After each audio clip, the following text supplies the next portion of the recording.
Hey guys, I'm excited for another great project with all of you. Cannot wait to share it.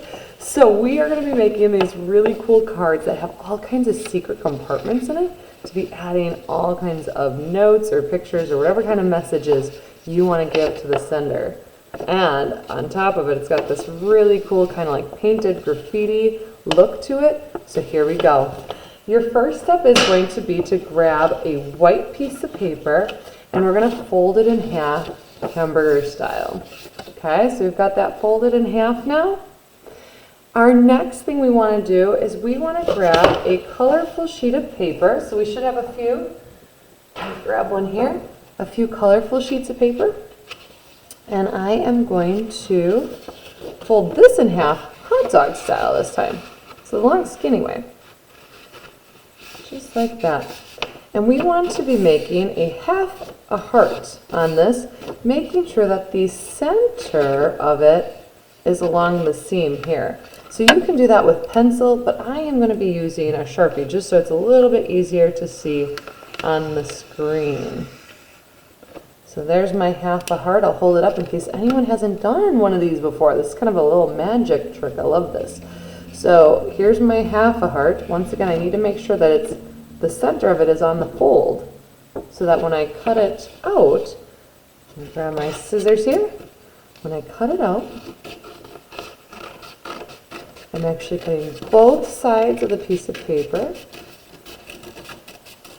And when I cut it out, it's going to, ta-da, be a heart. So there we go. We are then going to take that white piece of paper and we are going to draw,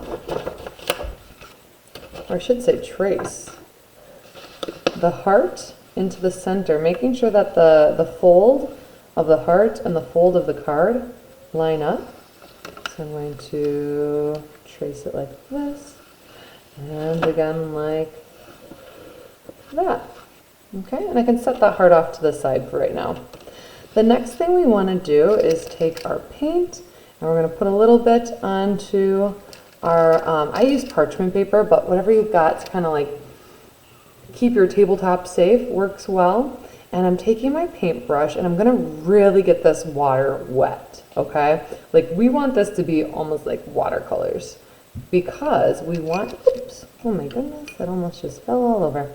We want, when we put it on there, and we're actually going to use our straw to do this, but we want it to be able to run when you blow it. So it's going to look something like this. I'm going to load it with some really wet paint here. I'm going to put it on the line, just like that. And then I'm going to take my straw and just like that. Isn't that fun? So with mine, what I've been doing is kind of skipping a little space because I'm going to put other colors in between. But you are the artist for yours, so decide what you want to do to make yours look nice. So you can see that the next thing, I kind of want to go all the way around, and I haven't done that quite with this one yet, but we're going to talk about the next step. Once you're done with getting the colors all the way around so that it looks like this, whichever colors you have and whichever colors you want to use. And once again, you know, you could do it in any pattern. You might even choose to do one solid color all the way around. Totally up to you. But our next and final step is to put these papers on here so that we have lots of different spots to write messages and make pictures. So we are going to set, once you've got this all painted, we're going to set this off to the side and we're going to get that heart back. Now we want to make usually between 3 and 6 tends to work best, but it's really, once again, it's up to you as the artist how many you would like to make. And what I'm going to do is I am going to trace my heart a couple times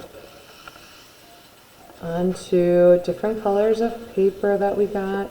And if you have other colors at home that you really like, feel free to use those as well. I probably should have done that on the seam, but oh well, that's okay. It'll still work. So I'm going to cut this heart out. I'm only going to do this one extra for the demonstration video, just so that the video doesn't get too long here. But remember, you can feel free to, you know, make a bunch of these, depending on how many flaps you would like in the center of your card. Is up to you, and just add more hearts the more you want. All right, so now that's ready to go. So the next step is we're going to choose which color of heart is going to be sort of like that base heart that goes on there. So which one is going to go right there? And we are going to use our glue, and we're going to glue all over the whole back, making sure to get to those edges, and we would glue it, press it on, just like that. Okay? So this one already has the base layer glued on. So from there, what we want to do is we want to create the ones that kind of pop out. So for those, we only need to glue along this folded edge. So here we go. I'm just going to take one little bit of glue, one line that goes right down the center, like that. And we're going to glue this on. Now it is going to take some time to dry, so don't start messing around with it too much or drawing on it until you've given it, I would give it at least a half hour or more to dry. Once again, you can add more hearts, so if you wanted to add a few more layers each time, you're just going to take and add a bit more glue down the center, and once again with that seam of the heart, add that on. And when you're done, you will have a beautiful card that when you open it up has all kinds of amazing compartments for you to write notes and draw pictures. I hope you love it and have fun.